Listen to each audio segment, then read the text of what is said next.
බුදුහාමුදුරුවෝ කියනවා මහණෙනි ලෝකේ ඉන්න සියලුම රහතන් වහන්සේලා එකතු වෙලා අදිෂ්ඨාන බලයෙන් මහ පොළොව හෙලෙව්වොත් රහතන් වහන්සේලා සියලු දෙනාම එකතු වෙලා වැලමිටෙන් වැලමිටට ගෑවෙන තරම් ළඟින් ඉඳගෙන පොළොව මත මේ මහ පොළොව හෙලෙව්වොත් මුගලන්ට පුළුවන් එක පාපහරකින් ඒක නවත්තන්න.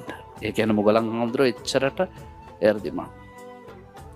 මුගලන් වගේ විශිෂ්ට බල සම්පන්න මහරහතන් වහන්සේලා ළඟ ඉඳගෙන ඒගොල්ලන්ගේ 19 මුගලන් හාමුදුරුවෝගේ 1000 ලෝකේ චලනය කළොත් පසේ බුදුවරෙට පුළුවන් ඒක එක පාපහරකින් නවත්තන්න.